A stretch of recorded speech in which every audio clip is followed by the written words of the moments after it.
Hello friends, welcome to सफलता मंत्र। दोस्तों, चाइल्ड डेवलपमेंट की चैप्टर वाइज क्लासेस में एक बार फिर से आप सभी लोगों का बहुत बहुत स्वागत है। डेली सुबह आपके लिए चाइल्ड डेवलपमेंट की ये चैप्टर वाइज क्लासेस लाते हैं जो कि आपके यूपी टेट, सुपर टेट व अन्य टेट एग्जाम के लिए बहुत ही इंपॉर्टेंट है, जो कि हमारा चैप्टर नंबर 5 चल रहा है। इसके पहले आपको एक छोटी सी अपडेट देनी है, तो आपको बता दें दोस्तों, अनअकैडमी प्लस के बारे में, अनअकैडमी के बारे में आप लोग जानते होंगे। तो अनअकैडमी पर आज हमारी एक फ्री क्लास है। 2 क्लासेज हैं, एक दोपहर में 2:30 बजे है, दूसरी है शाम को 7:30 बजे।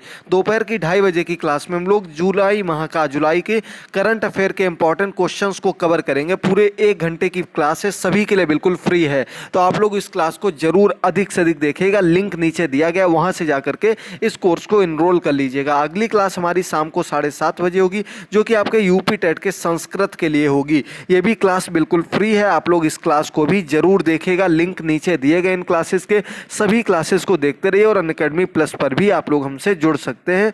पूरी जानकारी आपको वहीं पर मिल जाएगी। तो आज हम लोग चर्चा करेंगे दोस्तों वाइगोत्स्की के सिद्धांत की।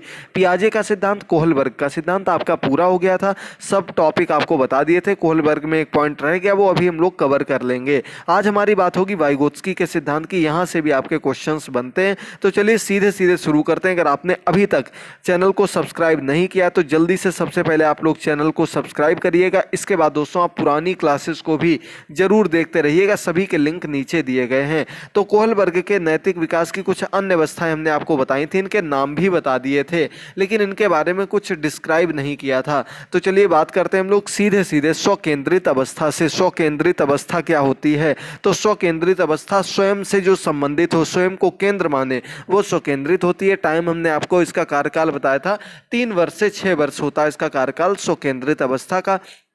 इसके बाद इस अवस्था के बालक की सभी व्यवहारिक क्रियाएं अपनी वैयक्तिक आवश्यकताओं और इच्छाओं की पूर्ति के चारों ओर केंद्रित रहती हैं। यानी कि आपकी अवस्था कैसी होती है, इसमें जो भी बालक व्यवहारिक क्रियाएं करता है वो पूर्ण रूप से बालक के स्वयं के जीवन से, स्वयं की उसकी जो हैबिट्स हैं, जो उसकी इच्छाएं हैं, जो उसके विचार हैं, उनसे केंद्रित रहती हैं, उनसे जुड़ी हुई रहती हैं। यानी कि जो काम बालक को अच्छा लगता है वही काम बालक करता है, बाकी कामों से दूर रहता है।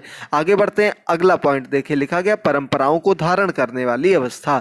तो परंपराओं को धारण करने वाली अवस्था हमने आपको बताई थी 7 वर्ष से लेकर के प्रारंभिक किशोरावस्था, यानी कि किशोरावस्था का जहां से उदय होता है, प्रारंभ होता है, यानी कि लगभग 11-12 वर्ष की जो उम्र होती है, यहां तक होता है 7 वर्ष से 11-12 वर्ष की उम्र तक का एक काल परंपराओं को धारण करने वाली अवस्था के अंतर्गत आता है। और इस अवस्था में बालक क्या करता है? सामाजिकता के गुणों को धारण करता हुआ देखा जाता है। यानी कि सामाजिकता के, जो समाज से जुड़ने के लिए जो नियम है, विशेषताएं हैं, जो गुण हैं, उनको धारण करने लगता है। इस अवस्था में बालकों को अच्छाई और बुराई का ज्ञान हो जाता है। यानी कि इस अवस्था में बालक जो है उसे अपनी अच्छाई के बारे में, बुराई के बारे में, इन कमियों के बारे में, इन सब के बारे में ज्ञान हो जाता है। वो समझने लगता है क्या चीज़ हमारे लिए अच्छी है और क्या चीज़ हमारे लिए बुरी है।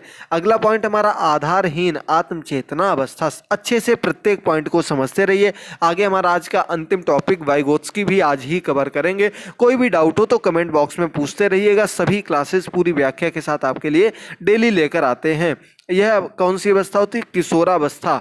सीधे सीधे आधारहीन आत्मचेतन अवस्था जो है यह आपकी किशोरावस्था से जुड़ी हुई है। इस अवस्था में बालकों का सामाजिक, शारीरिक और मानसिक विकास अपनी ऊंचाइयों को छूने लगता है। यानी कि जो बालक है एक प्रकार से अपने सर्वांगीण विकास की ओर अग्रसर होने लगता है और तेजी से विकास होता है इस अवस्था में। और उसमें सम्मान, आत्मविकास, आत्मविश्वास का प्रादुर्भाव होता है। यानी कि आत्मविश्वास उसके अंदर इतना पूर्ण रूप से नहीं आता, क्योंकि नया नया किशोरावस्था में प्रवेश करता है बालक, तो उसके अंदर एक डर का भाव होता है और एग्रेसिवनेस बहुत ज़्यादा होती है, बहुत ज़्यादा उसके अंदर उत्सुकता कह सकते हैं, या दूसरों के सामने एग्रेसिव रहता है। अगला पूर्णता की चाह, उसमें स्वयं से असंतुष्ट रहने का मार्ग प्रशस्त कर देती है। यानी कि पूर्णता, किसी चीज को पूरा सेटिस्फाई होने के लिए वो संतुष्ट नहीं रह पाता, क्योंकि वो उस काम में पूर्ण रूप से पूर्णता नहीं पा लेता, सेटिस्फाई नहीं हो पाता। इसकी वजह से असंतुष्ट रहने का मार्ग प्रशस्त कर देती है। यही असंतुष्टि उसे समाज का परिवेश में जो गलत हो रहा है उसे बदल डालने और परंपराओं के प्रति विद्रोह रुख अपनाने के लिए उकसाती। यानी कि जो समाज में वो देखता है और जो उसके अकॉर्डिंग नहीं है, जो उसको लगता है गलत है, उसे बदल बदलने के लिए, क्योंकि उसमें जो संवेग होते हैं बहुत तेजी से बदलते हैं, बहुत तेज तीव्र गति के संवेग होते हैं। इसकी वजह से विद्रोह का रुख अपनाने लगता है, विद्रोह के लिए, परंपराओं को बदलने के लिए बालक आगे बढ़ने लगता है। आधारहीन आत्म चेतना अवस्था किशोरावस्था से संबंधित है। इसका नाम आप लोग जरूर याद रखिए, नाम बहुत बार पूछा जा चुका है। अगला पॉइंट और अंतिम पॉइंट है दोस्तों, आधार युक्त आत्म चेतना अवस्था। नैतिक या चारित्रिक विकास की यह चरम अवस्था है।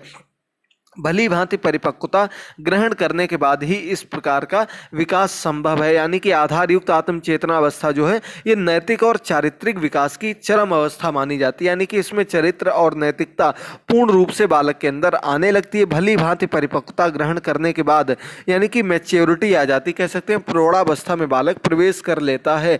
किशोरावस्था में मैच्योरिटी नहीं आती, इस बात को आप लोगों को याद रखना, लेकिन बालक प्रौढ़ावस्था में जब पहुंचता है उसके अंदर मैच्योरिटी आने लगती है। चलिए आगे बढ़ते हैं दोस्तों वाइगोत्स्की के सिद्धांत पर।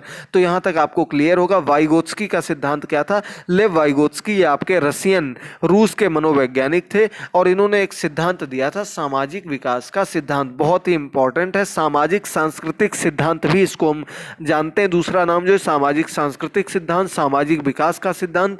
इनमें से किसी एक नाम से आप लोगों को एग्जाम में जरूर दिया हुआ मिलेगा। इस सिद्धांत के अनुसार बालक के हर प्रकार के विकास में उसके समाज का विशेष योगदान होता है। यानी कि इन्होंने बताया था कि बालक बिना समाज से जुड़े हुए, बिना समाज से मिले हुए नहीं कुछ पढ़ सकता, ना ही कुछ भी सीख सकता, ना ही उसका विकास संभव है।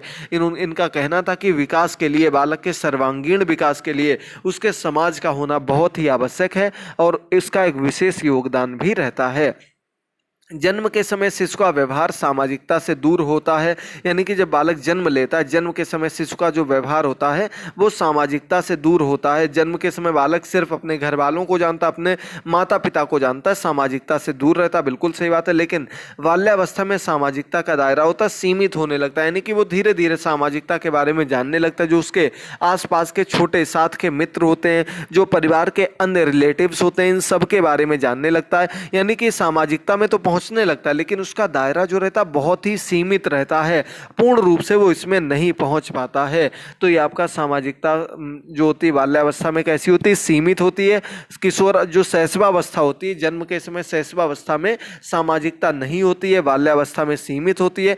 किशोरावस्था में वे अपने हम उम्र समूह के सक्रिय सदस्य हो जाते हैं। यानी कि सामाजिकता पूर्ण रूप से किशोरावस्था में ही आती है और वे अपनी हम उम्र यानी कि सेम एज ग्रुप के लोगों के साथ, उनके ग्रुप का जो सक्रिय सदस्य होते हैं उनके साथ मिलते हैं, जुलते हैं, साथ में मिलकर काम करते हैं। यानी कि सक्रिय सदस्य हो जाते हैं आपस में अपनी एज ग्रुप के बालकों के सामने। ये वाइगोत्स्की ने अपने सिद्धांत में बताया था। अब इसके अंतर्गत कुछ इंपॉर्टेंट पॉइंट आपको समझने हैं, यहीं पर हमारा ये आज का चैप्टर पूरा हो जाएगा। आगे आपको इनके पॉइंट बाय पॉइंट और क्वेश्चन बाय क्वेश्चन सब कुछ एक एक करके कवर कराए जाएंगे। बस आप लोग जुड़े रहिएगा, चैनल को जरूर सब्सक्राइब कर लीजिएगा।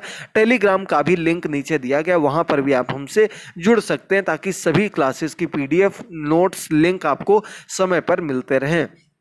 अगला पॉइंट है वाइगोत्स्की के अनुसार सामाजिक कार्य को भाषा व खेल का सीखने में महत्वपूर्ण योगदान होता है। यानी कि कोई भी कार्य हो सामाजिक रूप से उसे सीखने के लिए, उसे अच्छे से समझने के लिए, उसके विकास के लिए भाषा का और खेल का, इन दोनों का एक महत्वपूर्ण योगदान होता है। इन दोनों के बिना बालक किसी भी चीज़ में पूर्ण रूप से निपुण नहीं हो सकता है।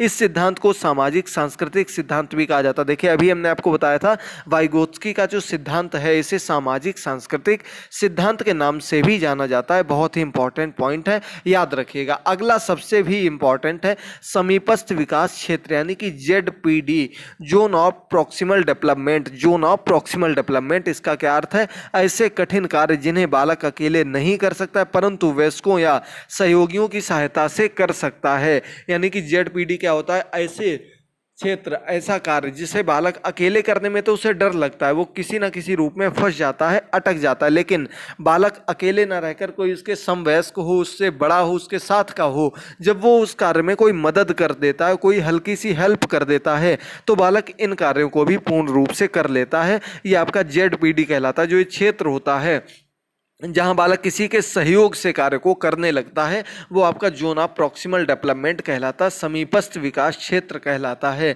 यहाँ पर दोस्तों आपका वाइगोत्स्की का सिद्धांत भी पूरा होता है। और आज की क्लास में आपके चैप्टर 5 पूरा कंप्लीट कर दिया है। आगे आपको कल मिलेगा चैप्टर नंबर 6। इसके पहले दोस्तों आपको बता दें, जो लोग बीएड की तैयारी कर रहे हैं, बीएड के आपके एडमिट कार्ड जारी हो गए। अगर आप लोगों को नहीं पता लगा है तो आप लोग जरूर डाउनलोड कर लीजिएगा, देखिएगा सेंटर कहाँ गया। और आपका एग्जाम जो है 9 अगस्त को होने वाला है। अगर आप लोग कुछ इंपॉर्टेंट क्वेश्चन बीएड के लिए भी चाहते हैं तो एक बार कमेंट करके बताइएगा, 1-2 क्लासेस उसकी भी ले आएंगे। साथ ही साथ दोस्तों आपको बता दें कि यूपीएसआई यूपी सब इंस्पेक्टर की वैकेंसी भी आ रही है। लगभग 6000 पदों पर भर्ती होने वाली है। पूरी तैयारी सरकार बहुत तेजी से कर रही है। तो आप लोग, अगर आप में कुछ लोग भी इसकी तैयारी करना चाहते हैं तो आपकी पूरी जिस रूप में आप लोग बताना चाहेंगे वैसे तैयारी प्रारंभ कर देंगे। आप लोगों को उसके लिए बताना होगा। कमेंट बॉक्स में आपके लिए डेली क्लासेस लेकर आते हैं। अनअकैडमी पर जो आज हमारी स्पेशल क्लास है इसमें भी आप लोग जरूर पार्टिसिपेट करिएगा, जुड़िएगा। बहुत ही इंपॉर्टेंट क्वेश्चन आपको वहां पर कराए जाएंगे। बस आप लोग अच्छे से अपनी पूरी तैयारी करते रहिए, जुड़े रहिए। कहीं भी आपको कोई भी डाउट हो तो आप लोग हमसे संपर्क कर सकते हैं। आपको नीचे सब्सक्राइब कर लेना, टेलीग्राम पर जाकर के आप लोग हमें मैसेज भी कर सकते हैं। आज की इस क्लास में इतना ही दोस्तों, मिलते हैं कल की क्लास में। तब तक के लिए थैंक यू दोस्तों, गुड बाय, टेक केयर।